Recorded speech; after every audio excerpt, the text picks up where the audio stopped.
Over the last week, I spent more than 20 hours folding and assembling cardboard, and I've learned a few things. 1, you don't want to follow exactly in my footsteps. And 2, Nintendo's Labo is ingenious, and it's something few other companies could have produced. It turns the Switch into something much more than a game console. With Labo, it's an engine powering a whole new world of DIY creations.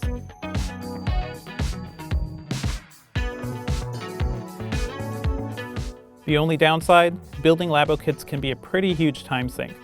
But for some, that might be a good thing. The process can be part of the fun. Nintendo is launching Labo with 2 offerings. A $70 variety pack, which includes the piano, motorbike, fishing rod, RC car, and house Toy-Cons. And an $80 kit that lets you step into the shoes of a giant robot. At the most basic level, Labo kits are just cardboard shells. Inside each box, you'll find stacks of thick sheets, along with a handful of other components like stickers and string. These really are do-it-yourself toys. You won't actually be able to play anything until you put in the build time. Like any good Nintendo game, you start out by learning the basics. You get instructions from the Switch, punch out the required pieces, fold them just so, and connect notches. That's the vast majority of the Labo experience. Of course, things get more complicated for larger kits, but you'll never stray too far from those core skills. It's the same principle at work in a Mario game. Things may get harder, but ultimately you can beat them with what you learn in the first few levels. While you could just jump straight into the Labo robot kit, the variety package is a smarter choice, since it offers more to do and a gentler learning curve. It also features the simplest Labo project, the RC car Toy-Con, which should take you around 10 to 15 minutes to build. It's nothing more than a piece of cardboard folded up so it can hold 2 Joy-Cons. You can move it around remotely from the Switch using the HD Rumble vibration feature. Sure, that might not sound exciting, but it gives you a glimpse at Labo's real secret, unlocking crazy new uses for the Switch's hardware. Plenty of kits use HD Rumble in some form, but they also take advantage of the accelerometers and gyroscopes in the controllers. And most interestingly, Labo finally puts the right Joy-Con's infrared sensor to good use. It can track motion, gestures, and distance, and it's something almost every Labo kit relies on.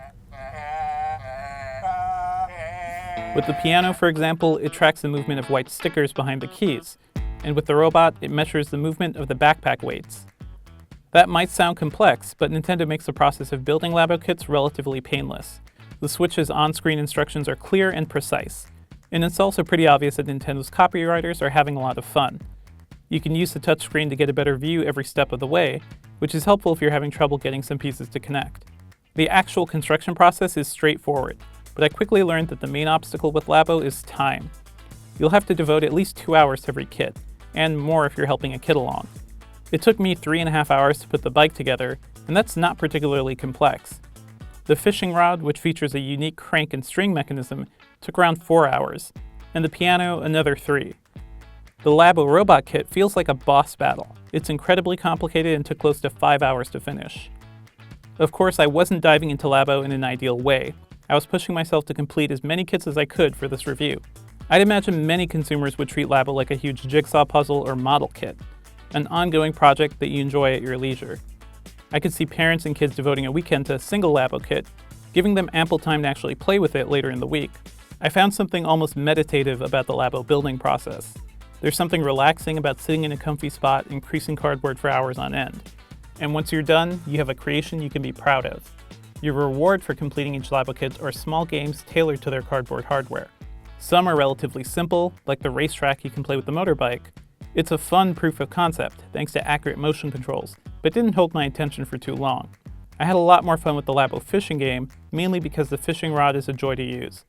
It's one of the few games to use the Switch in a vertical orientation, and that goes a long way towards making you feel like you're actually fishing. Once again, the motion controls shine, letting you adjust your virtual reel by moving physically. It does a surprisingly good job of recreating the feeling of sitting on a dock and waiting for a bite to come in, and you'll know when you get one thanks to the HD Rumble feedback.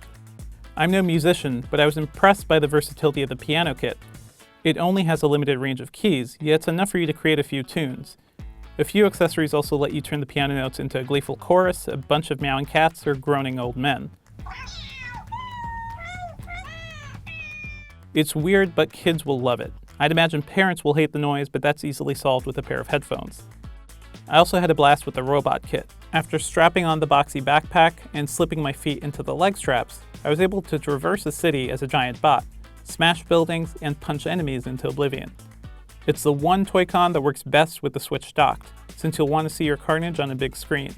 You can also customize your robot, as well as battle a friend in versus mode. Labo's real future might lie in the Toy-Con garage, where you can build your own fun. You could, for example, create a makeshift electric guitar using the Joy-Cons, or change how the existing Toy-Cons work. I didn't have much time to explore the garage, but it has plenty of potential, especially once you get bored of the built-in Labo games. It could also be a useful tool for schools to teach rudimentary programming concepts. Since I've had less than a week with the kits, I don't have a sense of their durability, but I was surprised by how sturdy they felt. Who knows what they'll look like after a few months of heavy use, though. Nintendo has wisely made Labo sheets and accessories available at its online store, so you've got an option when you inevitably step on a Toy-Con.